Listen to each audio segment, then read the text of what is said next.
Colombia palpita desde las regiones. La verdadera realidad nace en sus ciudades y pueblos. La plataforma informativa que integra a Colombia amplía sus alianzas para conformar la mayor red de canales locales del país.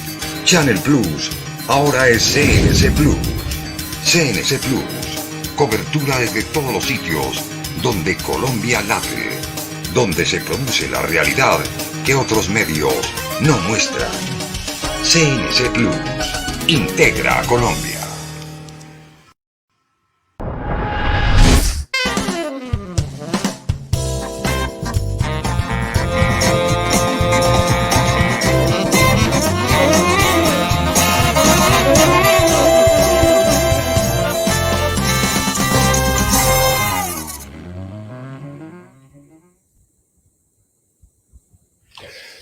Hola, buenas noches a todos. Hoy, martes 30 de marzo, nos acompaña Rocío Castañeda y una parte del programa nos va a acompañar la doctora Rocío Castañeda y con ella vamos a revisar las estrategias que se están implementando en Colombia y en otros países del mundo para confrontar el problema de la xenofobia. Bienvenida, Rocío, ¿cómo ha estado? ¿Cómo le va? Pues muchísimas gracias por esta invitación. Un saludo a todos los televidentes, a todos los seguidores de CNC. Yo feliz de estar aquí con ustedes. Mil gracias.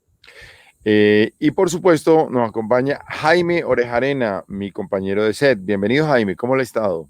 Bien, Javi, muchas gracias en esta martes santo. Un gusto estar aquí. Un agradecimiento a la doctora Castañeda por acompañarnos en este tema tan importante.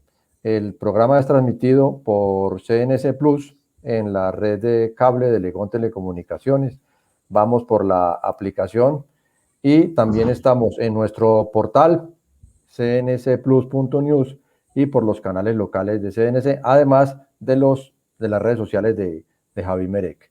Hoy arranco, Javi, como todos los martes y jueves, con esta ingrata labor de dar las cifras del COVID.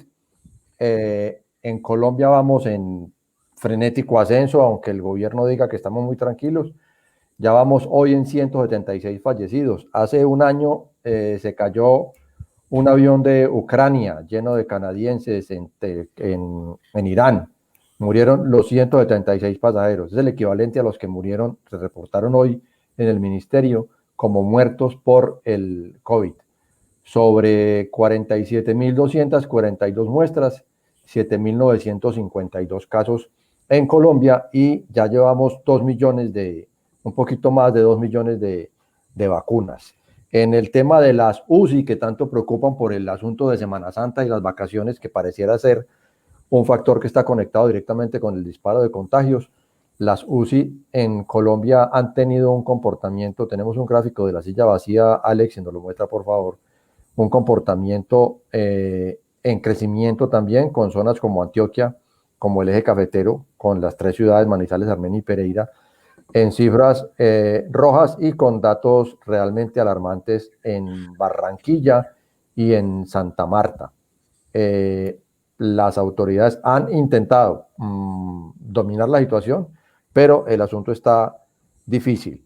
Por otro lado, en el tema internacional del COVID, Chile, que es el ejemplo en la vacunación, muestra un incremento tal que obligó casi a un confinamiento total. Chile está hoy al 29 de marzo, estaba en unas cifras iguales de contagios a junio del año pasado. Las razones que han sido analizadas en medios internacionales como el periódico, la BBC, dice que a pesar de la vacunación, la tasa de contagio es más grande, sin considerar ese contagio, la cantidad de personas que han sido vacunadas, y el incremento lo adjudica la BBC a que nunca bajaron los casos realmente, significativamente nunca bajaron, que la gente se fatigó con las medidas, se cansaron en Chile de usar el tapabocas, de lavarse las manos, de alejarse socialmente, y que el levantamiento de las restricciones en vacaciones generó un acercamiento en las personas que aumentó el contagio. Si uno mira eso que dice BBC de lo que está pasando en Chile, frente a nosotros tenemos las mismas causas del incremento, con una excepción, no tenemos tantas vacunas. Ese es el informe trágico para empezar este programa. Estoy que lo propongo para el final porque es como medio maluco. Adelante, Javi. Lo otro que es importante en ese tema del COVID es lo que está sucediendo en el viejo continente.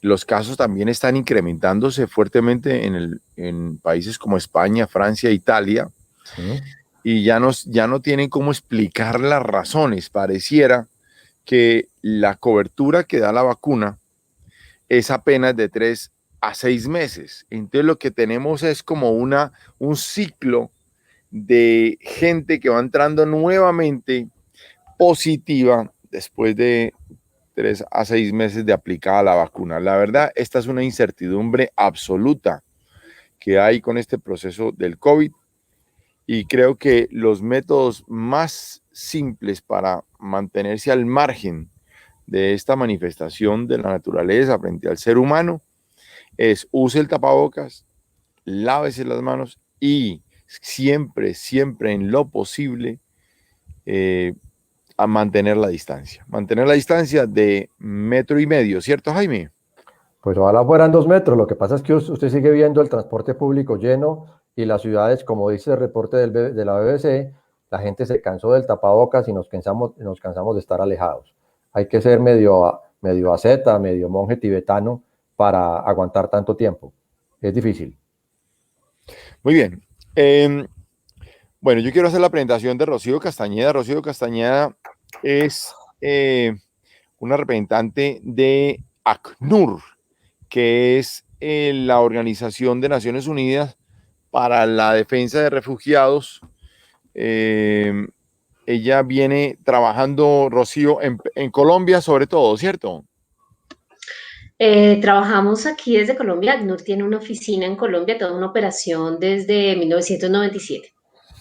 Muy bien. Vamos a entrar un poco a evaluar con Rocío la campaña contra la xenofobia, porque pareciera que está despertando. El día de hoy, Rocío, le estaba comentando hace un segundo que en la ciudad de Pereira sucedió un hecho lamentable. Unos individuos atentaron contra un conductor de un vehículo. El conductor del vehículo se baja, los enfrenta, creo que alcanzan a herir a uno con un disparo y el otro lo aprehendieron. Lo más impresionante del caso fue que mucha población que estaba ahí en los andenes de las calles gritaban: venezolanos, venezolanos, venezolanos. Esa es una manifestación, digamos, pública de xenofobia que a mí me trae como a la memoria la salida de muchos de los sirios que estaban emigrando por el enfrentamiento que había en ese país. La mayoría de ellos, desesperados, buscaban salidas a través del Mediterráneo hacia las costas de Turquía, hacia las costas de Francia y de Italia, y pues evidentemente pasaba siempre lo mismo que pasaba con cubanos que salían desesperados de la isla hacia Centroamérica o el Estado americano, es que perecían en la travesía. Y en ese proceso de salir de su país, lo que siempre, digamos, cargaban era un lastre constante de señalamiento y xenofobia. Sí. Estamos viendo en Colombia ya esos niveles de xenofobia que le está señalando a los nacionales de Venezuela de todos los delitos que están pasando en el país. Mira, yo creo que sí hay una tendencia a estigmatizar fuertemente a la población venezolana y a vincularla con el tema de seguridad. Mientras que es lamentable, efectivamente, porque pasan hechos como los que usted acaba de narrar, que se da una adjudicación falsa a las personas y que más allá, digamos, de eso, lo que se hace es generalizar sobre toda una población. Y eso trae consecuencias pues muy negativas, que si lo equiparamos es como si todo lo que sufrimos ya hace, tal vez ahora menos, pero sí hace unos años los colombianos con que nos señalaran con muchos temas muy complicados, ¿no? El narcotráfico, sobre todo eso, o sea, qué colombiano no tiene un familiar que esté en el exterior o él mismo, pues, que haya salido al exterior y no haya experimentado esa estigmatización? El tema es que la población venezolana está aquí en condiciones, muchas de ellas en condiciones muy vulnerables, entonces cargar con el peso de la estigmatización realmente los pone en más riesgo y se convierte en un muro, en una barrera para que puedan integrarse a la sociedad, para que puedan aportar, para que efectivamente estén en un espacio seguro en donde también puedan desarrollar todo su potencial. Entonces, ese estigma que se coloca sobre toda la población venezolana es realmente muy complicado y es un riesgo realmente para el acceso a sus derechos. Bueno, y ¿qué responsabilidad le cabe a los mandatarios locales? Por ejemplo, la alcaldesa de Bogotá, a manera de ejemplo, hace poco salió a decir que desafortunadamente muchos de ellos vienen a crear caos y crisis. ¿Qué responsabilidad le cabe al mandatario local, digamos, que no expresa un mensaje de tranquilidad y de comprensión? Yo creo que la responsabilidad tiene que ser de todos. Es que muchas veces tratamos de minimizar las manifestaciones o las opiniones o el peso que tienen las opiniones en la construcción de la opinión pública. Entonces, efectivamente, pues como mandatarios, todas las personas vinculadas a la administración pública, pero no solo los mandatarios, sino los funcionarios públicos, los que están en una ventanilla atendiendo población, pues tienen una responsabilidad mayor porque es la responsabilidad de velar por el bien público, más si son cargos de elección popular, etcétera. Pero la responsabilidad de nuevo es de todos. Es que si yo pongo un comentario discriminatorio en mi Facebook o en mi Instagram o en cualquier red social, pues todo eso va creando una cadena y todo eso va encadenando y fortaleciendo un imaginario que muchas veces no está basado en la realidad.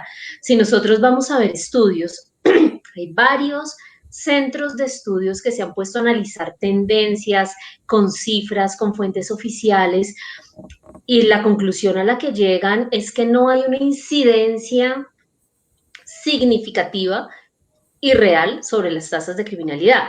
Esto no quiere decir que no haya personas venezolanas vinculadas a actividades delictivas, las hay, ¿sí? Por supuesto, pero y pues a ellos, digamos, hay que, y esas acciones hay que señalarlas, se tiene que aplicar la justicia, etcétera, etcétera, condenarlas, pero de ahí no se puede derivar una generalización, que es lo que es muy complejo y termina, sí, creando una barrera Pero, real para el acceso. Hace Rocío, poco, ya, siga, por en, favor. en una, a ver, lo que me inquieta a mí es que ustedes, digamos, no saquen una tarjeta amarilla contra la alcaldesa, porque lo que ha hecho la alcaldesa es señalar a un grupo de ciudadanos que son venezolanos, casi que estigmatizarlos y ponerles una patente de corso. En África, por ejemplo, cuando estábamos en el, digamos, en el corazón o sea, ya terminando el conflicto, se estaba terminando el conflicto entre el sur de Sudán y el norte, entró la Agencia de Naciones Unidas a imponer como un poco el orden y la paz, sobre todo en esa región del mundo. Y a los líderes de distintas tribus que atentaban contra otros ya se reseñaban y se les categorizaba internacionalmente de infractores. ¿ACNUR no tiene esos dientes en Colombia o qué pasa? No, lo que pasa es que no se trata de señalar quién lo hace bien y quién lo hace mal. Es decir, yo creo que aquí hay una responsabilidad compartida. Nosotros trabajamos con las autoridades a distintos niveles, a nivel nacional, a nivel local, a nivel regional, justamente porque una de las funciones de ACNUR es prestar asistencia técnica y apoyar a las autoridades del país donde estamos para que la protección a las personas que han tenido que desplazarse de manera forzada pues sea cada vez mejor, ¿sí? Entonces esa es una de nuestras labores. Nuestra labor es apoyar a las instituciones del Estado, apoyar a las comunidades de acogida, presionar y trabajar mucho para que las personas que han tenido que desplazarse de manera forzada accedan a mecanismos de protección de sus derechos y apoyar a la comunidad en general para que haya un ambiente de acogida. Entonces, ese es el espíritu que tiene ACNUR aquí en muchas operaciones del mundo. Entonces, de nuevo ahí permítame, pero yo sí insisto en la responsabilidad de todos, por supuesto con diferentes niveles, con diferentes ámbitos de acción, pero es una responsabilidad compartida. Adelante, Jaime, tienes pregunta. Gracias, Javi. Rocío, ustedes en ACNUR, ACNUR es un componente, una agencia de la ONU. ACNUR maneja unas cifras de su página, hemos extraído un par de gráficos que nos muestran, Alex, por favor, la general, sobre la situación de los refugiados y los migrantes, que es una cosa aterradora cuando uno lo ve así de resumido, que dice que el 80% de las personas desplazadas en el mundo viven en los países vecinos de la región. Esta parte me interesa mucho porque aparecemos nosotros en segundo lugar. En los principales países de origen aparece Venezuela. Hay 5.6 millones de personas retornadas. O sea, la situación, y en el cuadro siguiente, Alex, por favor, la situación es una situación grave en muchas partes del mundo. Lo que pasa es que para nosotros en Colombia era lejana, pues no nos había tocado, ¿cierto? 26 millones de refugiados es una cosa escandalosa y 45 millones de desplazados internos, entre los cuales nosotros también tenemos muchos, también es una cosa escandalosa. Llama la atención los 3.6 millones de venezolanos desplazados en el extranjero. Ustedes tienen una campaña muy fuerte, muy bien montada, que se llama Somos Panas, todos somos panas. Pana es un término muy venezolano que se refiere al amigo, ¿cierto? Aquí hay muchos sinónimos, llavería, amigo, parce. Allá es pana. Ustedes se apropiaron de esa palabra para hacer esta campaña de Somos Panas Colombia. ¿Qué pretenden ustedes lograr con esa campaña dentro de la población en términos de evitar la xenofobia? Pretendemos tres cosas. Uno, nosotros siempre decimos quitarle el oxígeno a la xenofobia, es decir, que cada vez tenga menos valor social y menos respaldo social el hecho de que yo señale con el dedo y discrimine.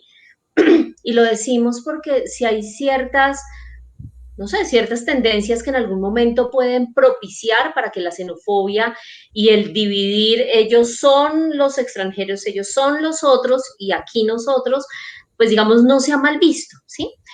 Muchas veces decimos Colombia es para los colombianos, aquí nosotros, primero los colombianos.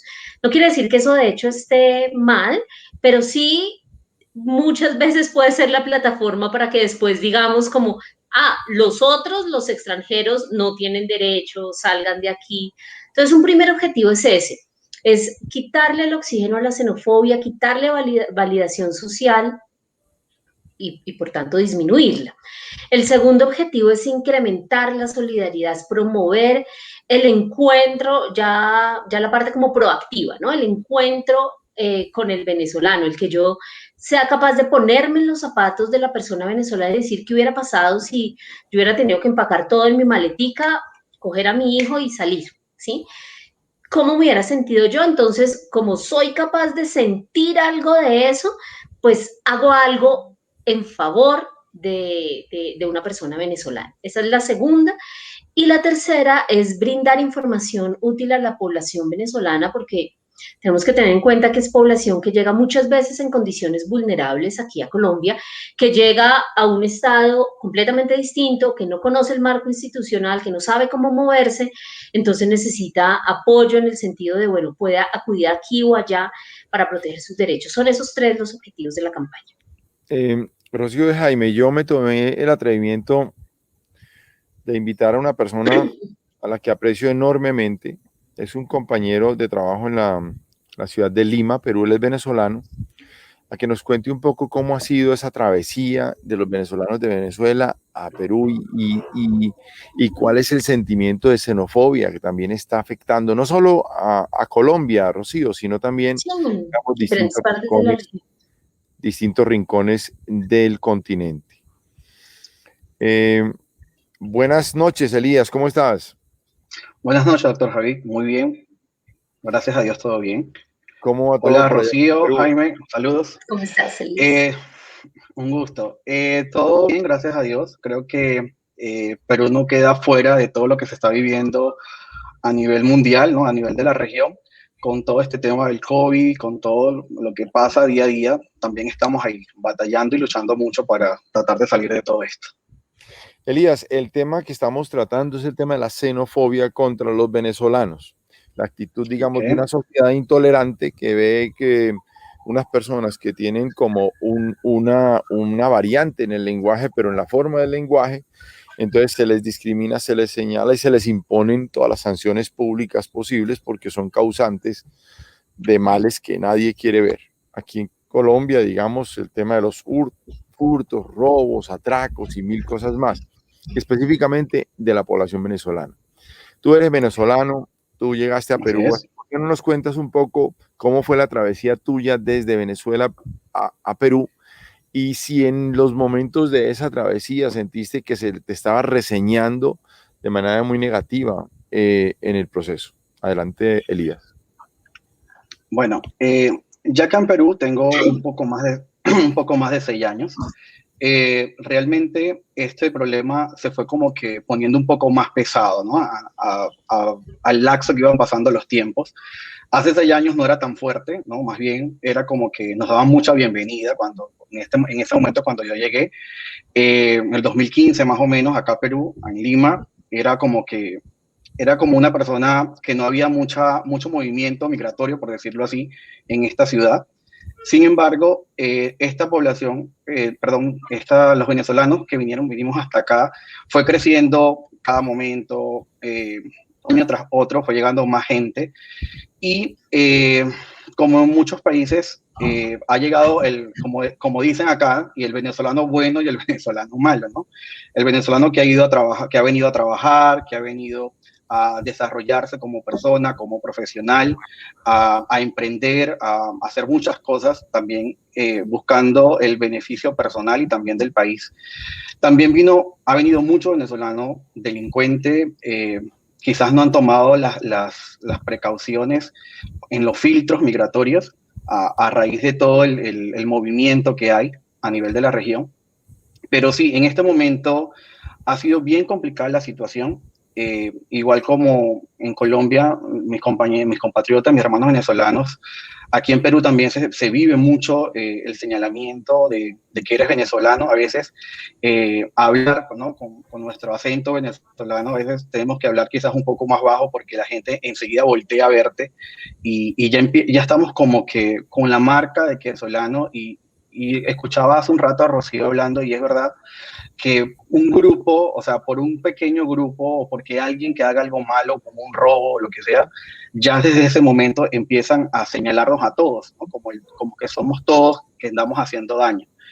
Cosa que no es cierto, ¿no? Creo que mucha gente está trabajando de manera honrada, de manera profesional en estos países, en todos los países, y no todos estamos haciendo daño. Entonces, acá en Lima se vive lo mismo. No estamos muchas veces estamos siendo irrespetados. Quizás el gobierno hace falta colocar un poco más de control para esto, quizás políticas más que nos puedan beneficiar un poco más, sin dejar por un lado que si alguien hace algo malo, entonces también tiene que caer el peso de la ley, ¿no? Y ser castigado. En eso sí también estamos muy de acuerdo. Rocío, ¿cuál es en este proyecto en el que ustedes están, cuáles son, digamos, las iniciativas que los empresarios pueden acometer para acompañar este proceso, este plan que tiene las Naciones Unidas? Pues mira, son muchas. Yo creo que aquí el gobierno colombiano ha abierto distintas rutas para que las personas venezolanas que han entrado, digamos, de manera regular, puedan tener diferentes permisos. Durante más de 2 o 3 años ha estado vigente el permiso especial de permanencia, y con el permiso especial de permanencia, pues las personas venezolanas que cumplen ciertos requisitos pueden vincularse al mercado formal.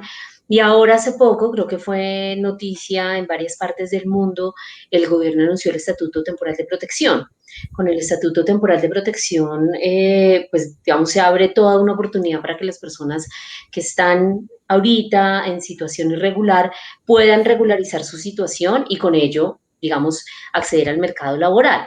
Entonces, de parte de los empresarios, del sector que emplea, pues está toda la oportunidad para poder efectivamente abrir las puertas en condiciones de igualdad. No se trata de que tengan más privilegio que otros, sino en condiciones de igualdad con la población colombiana, que puedan acceder al mercado laboral. Si acceden al mercado laboral, de nuevo, hay ya muchos estudios que lo han dicho, ingresarían, digamos, al mercado laboral, y eso tiene una serie de beneficios para la economía colombiana, no solo para ellos como personas, que por supuesto, como personas, como familias, sino para la economía colombiana, para aportar a temas de seguridad social, para pagar impuestos. Entonces, efectivamente, el sector empresarial abra las puertas a que efectivamente esa integración en el mercado laboral se dé, va a ser finalmente un beneficio para todos. Y ahí tenemos ejemplos muy bonitos que se han dado alrededor del país, porque hemos hablado de xenofobia, pero también es necesario resaltar que la población colombiana ha sido muy generosa. O sea, la xenofobia normalmente, como todos los hechos de violencia, hacen mucho ruido, y muchas veces la solidaridad queda como en secreto, como abajo. Y lo que vemos es que alrededor del país hay muchísimos ejemplos de personas, de empresas, de emprendimientos, de esfuerzos que han abierto las puertas para la población venezolana, y que significa pues un aporte, sin duda un aporte para las comunidades, para el país, etcétera. Entonces tienen un rol fundamental. Elías, en ¿Sí? esas, el año pasado, un poco, digamos, antes de que llegara el mes de marzo del año pasado, tuvimos la fortuna de estar visitando Perú y Ecuador y varios países, digamos, donde adelantamos todos los procesos de desarrollo económico de las telecomunicaciones y todo lo demás. Y en las carreteras Jaime y Rocío, uno, digamos, presenciaba la soledad, la angustia de esas familias con una maletica atrás, arrastrándola y arrastrándola por las carreteras, con un niño en los brazos y una maleta arrastrada y un carrito a veces de esos de supermercado con 4 o 5 sábanas encima para poder dormir en la carretera. Elías, ¿tú sientes que la sociedad que te está recibiendo, la colombiana, la ecuatoriana, la peruana, ha tenido una mano tendida con los compatriotas tuyos, o sientes el desdén de la población? ¿Sientes que el gobierno protege este grupo de ciudadanos que vienen desde Venezuela con las herramientas que debe hacerlo y con la fuerza que debería tener su protección, o los van dejando de lado para verlos como morir en las carreteras? Perdón, Elías, le interrumpo, ya Javier. Teníamos un Okay. acuerdo con la invitada Rocío Castañeda, que iba a estar con nosotros hasta las 8 de la noche. Ya son las 8 de la noche, entonces debemos despedirla, Rocío. Muy corta la intervención. Esperamos en otra oportunidad de hacerlo Sí, claro que sí. más completo, Tener más tiempo. y dedicarnos al tema para el cual la convocamos. Vamos a darle entrada ahora a Wilfer Moreno desde Arauca y al señor Vilma, que también nos está esperando. Rocío, buenas noches, que descanse, muchas gracias. Buenas noches, y en otra oportunidad conversamos más. Mil gracias por este espacio. Adelante, Elías. Bueno, igual que como comentábamos ahorita, o sea, no, no todos los grupos son iguales, por decirlo así, ¿no? Hay mucha gente que realmente sí apoya de manera individual, o sea, hay familias que acogen a los venezolanos, yo lo he visto, lo he vivido acá en Lima, como personas, llega un venezolano, pide ayuda, le ofrecen trabajo, abren las puertas de su casa, le dan cualquier cosa con que le puedan colaborar en el momento. Sin embargo, también hay otro grupo de personas que hay ese rechazo, ¿no? Y hay un rechazo que creo que se ha estado como que implantando, por decir así, por los comentarios, por las noticias, porque siempre, como dije ahorita, es como que esquematizan a un solo grupo que son malos, por decirlo así. En mi opinión, pienso que falta un poco más de protección de parte de los gobiernos de cada región para todos los hermanos venezolanos que vienen migrando a los países. O sea, hoy nos está tocando a nosotros. Venezuela hace muchos años atrás también recibió mucha gente y lo recibió con los brazos abiertos. Había una cantidad grandísima de extranjeros en Venezuela. Esto nosotros mejor dicho, aprendimos a convivir con ellos, lo veíamos como un hermano más, no veíamos que era colombiano, era ecuatoriano, que era peruano, simplemente decíamos, o sea, es un humano más a quien se le extendía la mano. Entonces, quizás hemos esperado recibir también ese mismo apoyo que en un momento nosotros brindamos a toda la comunidad de estos países donde estamos migrando. Sin embargo, no se está recibiendo al 100%. Y pensaría que el gobierno pudiera como que mejorar un poco, reforzar, darnos un poco más de cobertura al momento de llegar a cada país donde estamos migrando. Muy bien, Elías, muy amable por su participación. Le agradecemos mucho que haya estado con nosotros en este momento. Me parecía muy interesante tener la opinión suya desde Perú. Usted y yo que venimos trabajando juntos de la mano desde hace mucho tiempo. Yo sé de las actividades que tiene cada uno de ustedes y del compromiso que tienen no solamente con la organización empresarial a la que representan, sino además con el país que los está recibiendo. Muchas gracias, Elías, muy amable. No, muchas gracias a usted, doctor. Saludos, esté muy bien. Buenas noches. Bueno, la segunda parte del programa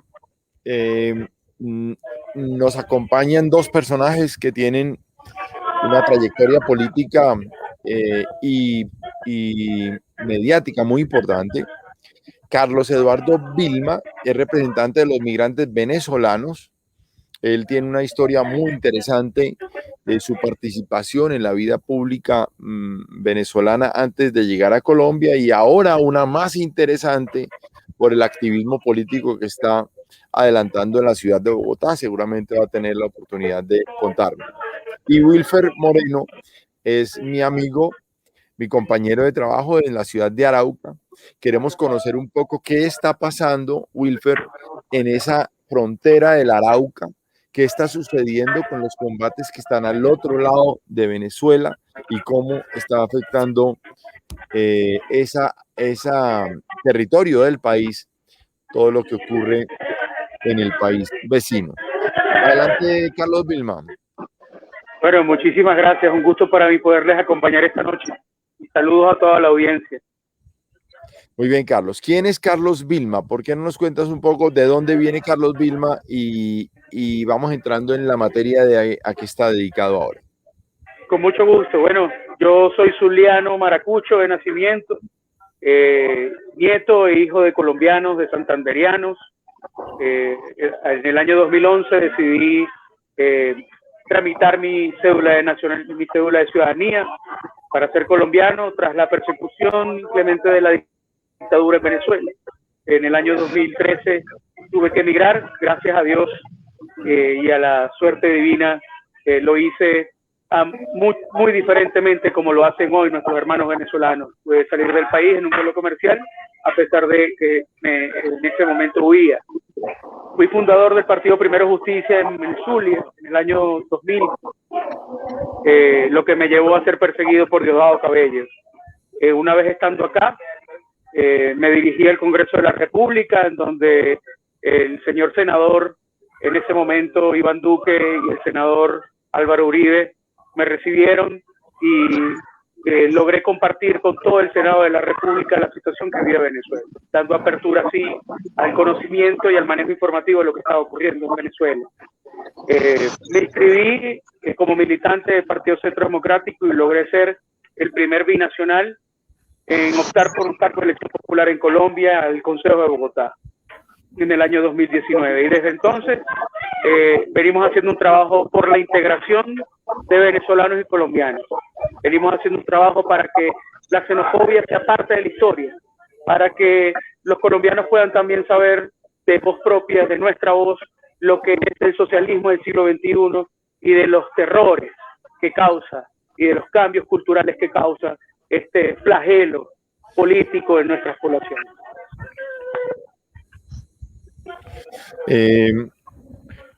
Wilfer, vamos a presentar unos videos. Pero no, preséntate tú, por favor, Wilfer. Wilfer es director de CNC en la ciudad de Arauca. Adelante, Wilfer. Doctor David, muchas gracias. Buenas noches para usted, también para Carlos. Gusto. También para don Jaime, Wilfer, que hace parte, sí, señor, parte de la mesa de trabajo, don Jaime. También, cordial saludo. Wilfer Moreno, periodista del canal CNC en el departamento de Arauca, una zona de frontera con Venezuela. Solo nos demoramos 2 minutos, una pequeña embarcación nos pasa 2 minutos.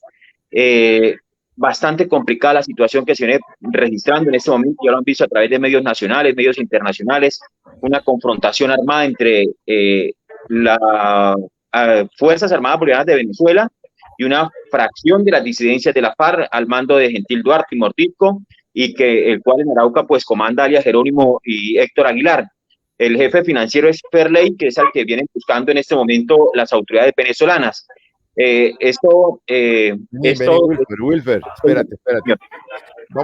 Es que mucha parte de la población nuestra en Colombia, Carlos y Wilfer, no entienden la dimensión de lo cerquita que está hablando Wilfer. ¿Por qué no ponemos, Alex, el cuadro que presenta la distancia entre Arauca y Arauquita, ¿cierto, Wilfer? Sí, señor. Sí, señor. A ver, ¿por qué no nos explicas, Wilfer, por favor? Eso, como les comentaba, solo son 2 minutos, doctor David, 2 minutos que demora la embarcación. Nos embarcamos en territorio colombiano, en el municipio de Arauquita, municipio cacaotero, que tiene el mejor cacao del país, considerado como el mejor chocolate del mundo. Lo tiene el municipio de Arauquita. En esta zona del departamento de Arauca pasamos a territorio venezolano, queda La Victoria. Solo 2 minutos. 2 minutos nos gastamos de un lado hacia otro.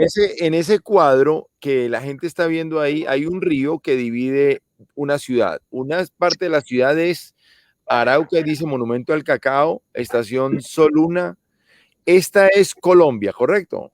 Sí, señor, esa es Colombia. Y al otro lado del río está Arauquita, o sea... La Victoria. Al otro lado está Venezuela, La Victoria, Venezuela. La Victoria, Venezuela. ¿En qué lado se están dando los combates en este momento, Wilfer? Hay enfrente al municipio de Arauquita, en el territorio venezolano, ahí en el territorio venezolano, en La Victoria, Venezuela, todo lo que comprende el estado Apure. O sea, al otro lado del río. Sí, señor, al otro lado del río. El fin de semana anterior, donde se presentó el bombardeo, el segundo bombardeo que se registra en esta zona, en contra de esta fracción de las disidencias de la FARC, pues los pobladores del municipio de Arauquita tenían demasiado temor, porque alcanzaba a retumbar el municipio como tal, de lo cercano que estamos, el municipio como tal, el municipio de Arauquita, a raíz de los bombardeos que estaba ejecutando la Fuerza Aérea Venezolana, la Armada Venezolana, en contra de este grupo disidente de las FARC al mando de... Y en el caso, digamos, y el conflicto, ¿cómo se está dando, Wilfer? Entonces tenemos al otro lado del río una fuerza que es de la FARC, dices tú, ¿cierto? Sí, señor. Que está una fracción de la FARC, que son los que están en contra de los, o están discutiendo territorio con el denominado la Nueva Marquetalia, que es la que comanda Romaña y el Paisa y Santrí. Y esta parte, hay una facción de la FARC que está enfrentada a otra. Sí, señor. La Nueva Marquetalia es la socia del gobierno. Exacto, esa es la situación que se viene presentando, unas rutas de narcotráfico establecidas. Incluso hoy les comento, a eso de las 3:30 de la tarde, estábamos en una rueda de prensa con la fiscalía cuando se dio la incautación de cerca de 30 toneladas de cocaína que venía camuflada en una volqueta. Habían desbaratado toda la volqueta, hicieron el doble capot y lo que hicieron fue llenarla de cocaína y fue incautada por la Policía Nacional. Esa va con rumbo a Venezuela. Esa va con rumbo a Venezuela. Alex, ¿por qué no revisamos los videos que Wilfer ya ha estado sacando al otro lado de la frontera o digamos en la frontera nuestra recibiendo a los venezolanos? Adelante, Alex. Para botar la gente. Allá están todos.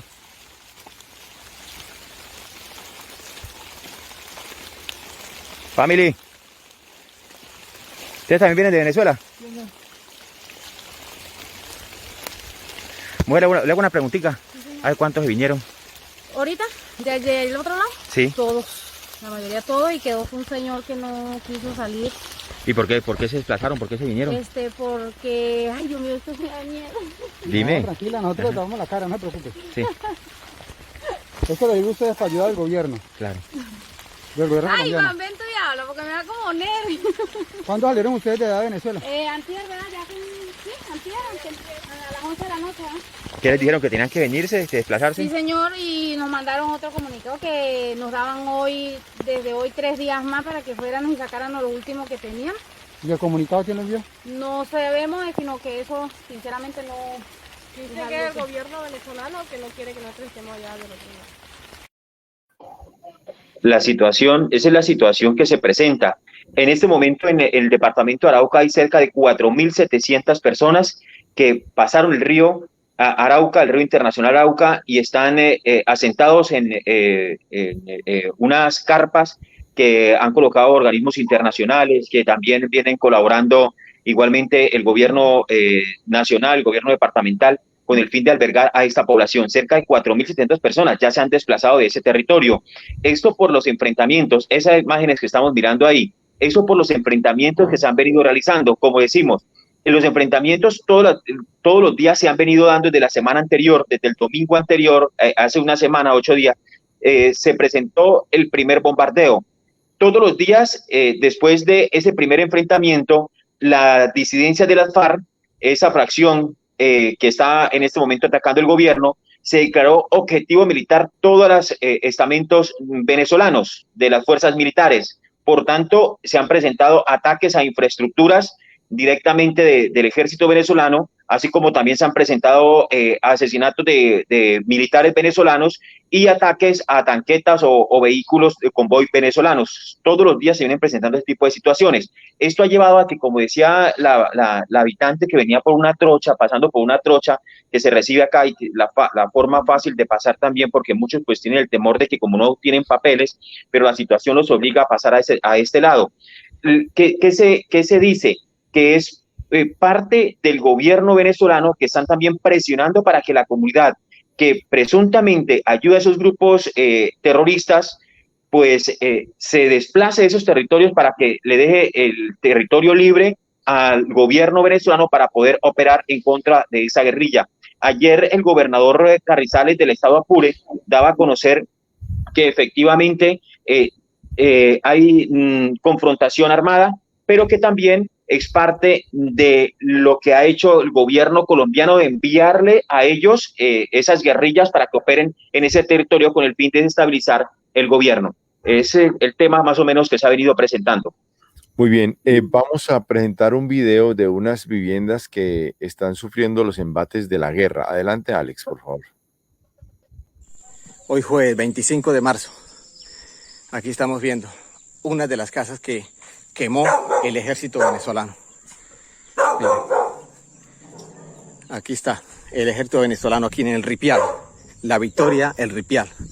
Casas de gente, campesinas, trabajadores que no tienen nada que ver, gente de la civil, gente campesinos, trabajadores.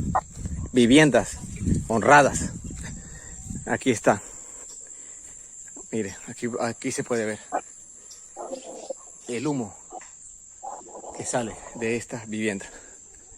Entonces, quemada totalmente.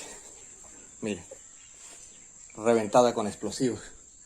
Quemada, no se puede meter para allá uno más por la calor que hay. Lo quemaron, reventaron para él, le metieron explosivos. Mire cómo quedó, todo esto está toteando todavía en candela.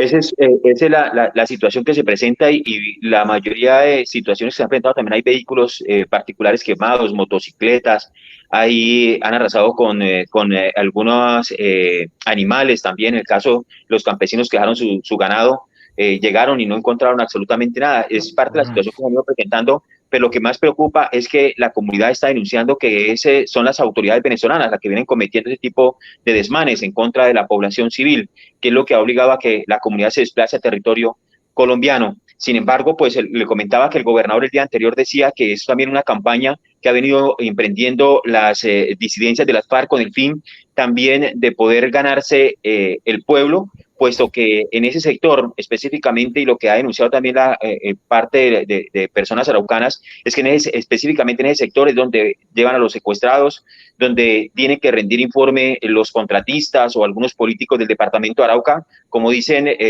la población, los ricos de Colombia vienen todos a rendir informe acá a las disidencias de la FARC, y el tema del secuestro y el reclutamiento forzado también con entrenamiento a esas personas se realiza específicamente en el sector que está considerado en conflicto en este momento.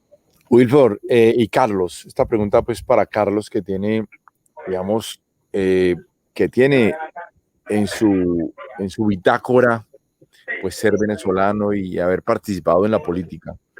Lo que uno presencia allí es un enfrentamiento entre un ejército venezolano acompañado por una facción de las FARC con una facción distinta que pareciera está siendo capaz de ponerlo en sus rodillas, porque llevamos ¿cuánto de este conflicto, Wilfer, en la frontera? 20 años es lo que se ha registrado, y lo que se decía son 20 años que se ha resguardado la guerrilla con la venia de... Pero hablo del conflicto ahora, el nuevo, el de nuevo, 8 de la FARC. ¿Cómo? 8 días. Y en esos 8 días, esa sección de la FARC que está rebelde contra el gobierno de Venezuela y contra alguna otra sección de ellos, ha sido capaz de mantener el fuego cruzado. Estamos presenciando, la pregunta, Carlos, sería, ¿estamos presenciando el nacimiento de un conflicto interno en Venezuela, auspiciado por inclusive la guerrilla que ellos mismos están protegiendo? Bueno, lo primero es aclarar, ¿no? Dejar bien el contexto armado de lo que está ocurriendo en Venezuela y en Colombia. Esto viene ocurriendo desde el proceso de paz. En Colombia no hubo una eliminación de la guerrilla. En Colombia lo que existió fue una mudanza de los campamentos de la FARC hacia Venezuela. Ahora bien, se dio una división de la FARC. Nosotros no podemos decir que la FARC hay una disidencia o hay un grupo que se puso a derecha. No. Tenemos que ser bien contundentes y bien claros con la población. La FARC sigue funcionando tal cual como funcionaban antes del proceso de paz. Lo único que ocurrió es que se les dio personería jurídica en Colombia. Hay un brazo armado y hay un brazo político, como ellos lo querían y como siempre lo dijeron en Colombia. Ahora bien, lo que ocurrió fue que en la frontera y en Venezuela, ese grupo de la FARC se dividió en dos. Y la dictadura en Venezuela acoge y protege un grupo que es el llevado por Santrich y por Iván Márquez. Y el otro grupo es el que no reconoce la dictadura en Venezuela. Y es el grupo con el que se está enfrentando. La posición de todo demócrata debe ser no reconocer ninguno de los dos grupos y obviamente no reconocer ningún gobierno en representación de la dictadura venezolana. Yo creo que pasamos por ahí. Pero Carlos, la pregunta no fue si lo vamos a reconocer o no. La pregunta es, ¿estamos presenciando el inicio de un conflicto interno en Venezuela auspiciado por parte de la guerrilla que Venezuela protegió? Adelante, Wilfer. Sin duda alguna estamos en presencia de un enfrentamiento armado no solamente entre Venezuela y la guerrilla, sino ahora también entre Colombia y Venezuela. Creo que esto es preocupante. El periódico El Tiempo sacó un importante artículo hoy sobre quién eran los que estaban dominando en este momento las disidencias, lo que tienen confrontación con el gobierno venezolano. Específicamente hablaba de ese sector donde hace algunos meses se llevó a cabo una reunión interna de los comandantes de la FARC en territorio venezolano con el fin de poder distribuir las rutas de narcotráfico. Específicamente, todo este conflicto interno que se viene viviendo en Venezuela en este momento y que involucra a una guerrilla colombiana que tiene más de 50 años combatiendo en ese territorio, pues tiene toda la experiencia. Todo se debe a las rutas de narcotráfico. Eso es lo que ha llevado a que exista la división entre la misma disidencia FARC, la nueva Marquetalia y la que comanda Gentil Duarte, la que comanda Mordisco, que no quieren entregar ese corredor que les ha permitido fortalecerse tanto económicamente como también militarmente. Esto a raíz de que, como dice Carlos, no solamente Carlos, en el proceso de paz, la guerrilla colombiana se trasladó a territorio venezolano y no podemos olvidar que también allá opera el grupo insurgente o terrorista del ELN, al mando de Pablito, uno de los sanguinarios más grandes que tiene la guerrilla del ELN, están custodiados en Venezuela por el gobierno venezolano.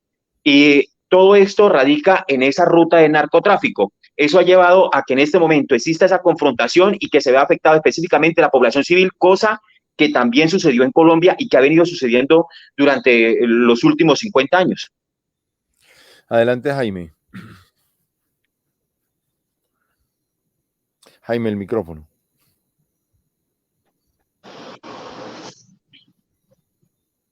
No. Jaime, no te escuchamos.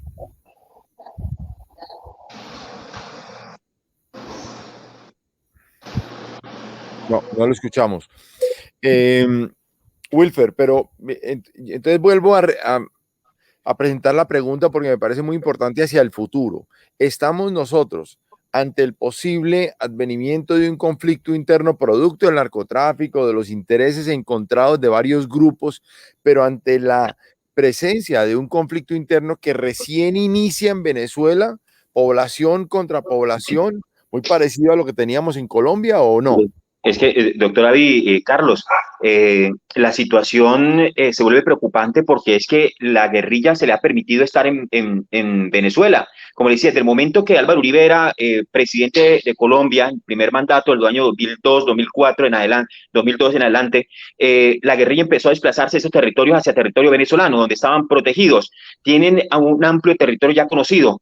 Incluso durante el proceso de paz también y cuando hubo la disidencia, se albergaron en territorio venezolano con la complacencia del gobierno venezolano. Es que ahora, cuando existe este tipo de confrontación, cuando esa fracción de la nueva Marquetalia se retira de la mesa de negociación, o se retira mejor de todo el beneficio que le ha entregado el gobierno colombiano, pues llega a formar parte también o a sentar su posición en territorio venezolano. Esto puede llevar a que exista un conflicto de mayor deterioro, porque Venezuela también, todos sabemos la situación en que está Venezuela en este momento. Es una situación difícil, como lo queramos llamar, si social, moral, humanitaria, de todos los puntos de vista que lo quiera visualizar. Es una problemática que inició y que en este momento se está recrudeciendo a raíz de que ellos tienen el dinero del narcotráfico y que tienen las armas y que pueden en este momento dominar Venezuela. Claro, el narcotráfico ha sido el precursor de las guerras en todos lados, el financiador de las guerras en cada rincón del mundo. En el Medio Oriente fue la amapola, en África ha sido pues drogas sintéticas y todo lo demás que de manera contemporánea están invadiendo el continente entero.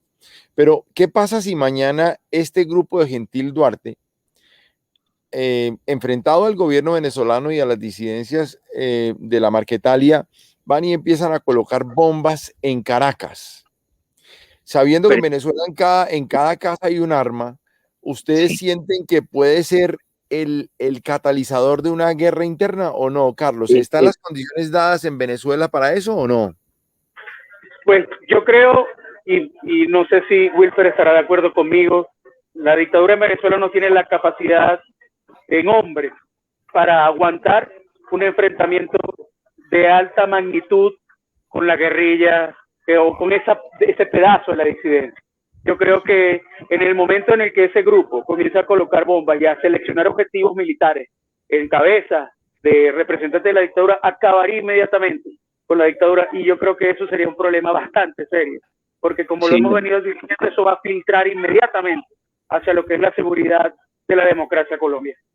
No, y prueba de eso, Carlos, es que efectivamente, mire que en tan solo 8 días, esta fracción de la guerrilla que se dice, según inteligencia militar, que está compuesta por cerca apenas de 150 hombres aquí en el estado Apure, en territorio venezolano, han podido dinamitar o han podido atacar 3 estructuras militares, 3 fortalezas militares, han podido asesinar también ya varios militares. Entonces quiere decir que tiene una capacidad operativa bastante fortalecida en el territorio venezolano. Y parte de eso también está, doctora David y Carlos, en que el Frente 28 de la disidencia de la FARC también pues se unió al llamado que hizo Gentil Duarte, y efectivamente han dicho que también vendrían a fortalecer esa guerrilla en territorio venezolano. Es decir, otras fracciones de la disidencia de la FARC que operan en el país, en Colombia, estarían desplazando al territorio venezolano con el fin de fortalecer a este grupo guerrillero.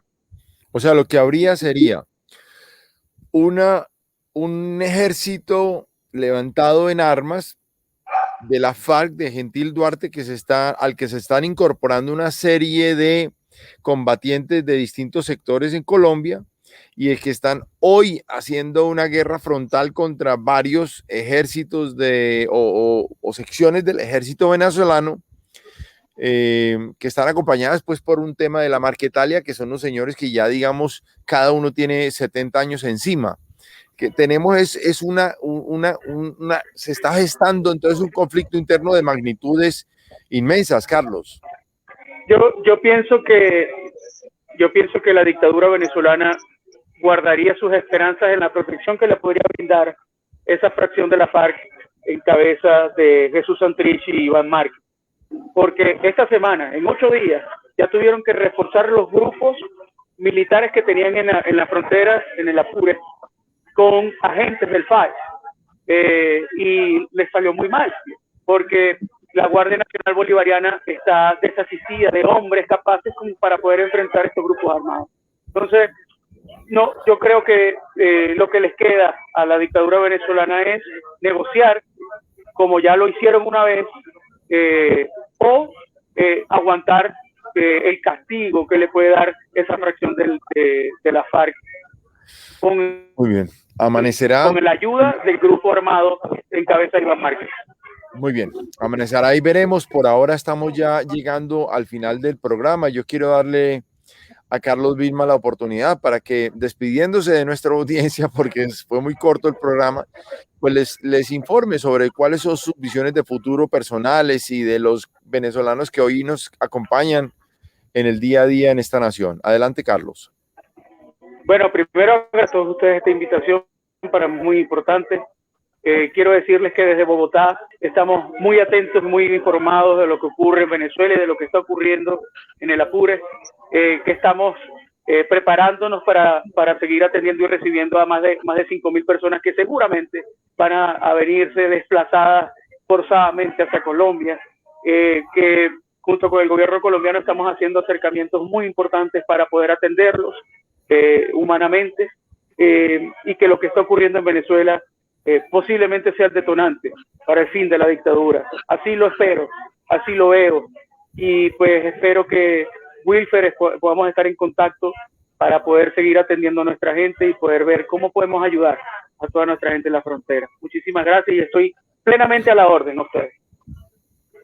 Wilfer, bueno, usted está viviendo en carne propia el conflicto. Usted y yo hemos tenido experiencias muy dolorosas en años pasados con los señalamientos de la guerrilla y las imposiciones de restricciones y las amenazas y todo lo demás. Nosotros vivimos día a día pensando mucho en su bienestar. ¿Cómo va sintiendo el ambiente allí, Wilfer, ya para despedirse? ¿Siente usted que este puede ser la cuota inicial de un conflicto que, como dice Carlos, puede terminar con el régimen? Adelante, Wilfer. Pues preocupante la situación, todos los días recrudece más el conflicto. Ahora, con esa facilidad que se tiene abiertamente. Ya el gobierno estuvo buscando durante mucho tiempo cómo justificar la presencia de guerrillas narcotraficantes en territorio venezolano, pero ahora abiertamente han declarado que efectivamente están en Venezuela, y prueba de eso es la confrontación que existe. Pero es un tema bastante complicado para el caso de los colombianos, porque nuestras víctimas de un conflicto interno de 50 años, y el cual el gobierno pues no ha logrado reparar ni por lo menos garantizar sus derechos, ahora se le suma a las víctimas del vecino país, a los que, pues según los anuncios del presidente, se busca atenderlos, que se trate con protocolos humanitarios, brindarle una seguridad, una mínima atención en sus necesidades, y que alabamos ese tipo de ayudas y de acciones. Sin embargo, la pregunta es ¿de dónde y dónde? Porque en Colombia se vive en una situación igual, tanto por, en el caso del departamento de Arauca, tanto por la guerrilla del ELN, como también por otra facción de las disidencias de la FARC que operan en ese sector. Difícil la situación, lo que es contrario a lo que se ha venido anunciando por parte del gobierno nacional. Las cifras de víctimas no disminuyen en Colombia, ahora están creciendo, doctor David. Muchas gracias, Wilfer, muy amable. Adelante, Jaime. Hombre, David, Carlos, Wilfer, qué pena, tuve todos los problemas técnicos que se puedan imaginar. Estoy incluso en teléfono prestado porque el mío sacó la mano por batería, pero me perdí la mitad del programa. Solamente quiero dar una opinión final respecto a que en Colombia se hizo un acuerdo de paz. Es un acuerdo favorable a muchos intereses y favorable sobre todo a las víctimas por venir, las víctimas que ya lo fueron. Y eso es una cosa difícil de tragar, es un sapo muy grande, pero hay que tenerlo en cuenta y no sacarlo del contexto. Ahora, el tema de que resurge la guerra, hay que pensar muy bien a quién le conviene que resurja la guerra. A cualquiera, menos a nosotros los ciudadanos de a pie, ni entre países ni dentro de los países. Eso no nos puede salir del contexto y se nos puede olvidar. Espero volvernos a ver con menos complicaciones técnicas y compartir el diálogo con todos. Muchas gracias, buenas noches. Muchas gracias, Jaime, muy amable. A todos ustedes, muchas gracias por estar con nosotros. A Wilfer, a Carlos y por supuesto a nuestros invitados anteriores. Aquí queríamos presentar esta segunda etapa del programa, esta media hora segunda, para hacer hincapié en el hecho de que en nuestra frontera colombiana se está dando un conflicto de una magnitud enorme. Y la copa que rebosó la gota que rebosa la copa se dio hace apenas 8 o 10 días con unos conflictos entre grupos insurgentes colombianos que están en Venezuela. La verdad es que lo que uno siente es que esas banderas de uno de los grupos, producto del narcotráfico o no, están haciendo eco muy fuerte en el ejército venezolano. Pareciera que estamos presenciando el amanecer de un nuevo conflicto. Que Dios no lo quiera, no sea muy aterrador ni muy dificultoso con todos los ciudadanos de a pie, como los que vimos en el video que nos presentaron hace un minuto. Las víctimas de la guerra somos todos. Muy amables, muy especialmente nuestros invitados, muy agradecidos de que hayan estado con nosotros. Nos vemos el próximo jueves a la misma hora. Colombia palpita desde las regiones. La verdadera realidad nace en sus ciudades y pueblos. La plataforma informativa que integra a Colombia amplía sus alianzas para conformar la mayor red de canales locales del país. Channel Plus ahora es CNC Plus. CNC Plus, cobertura desde todos los sitios donde Colombia late, donde se produce la realidad que otros medios no muestran. CNC Plus integra a Colombia.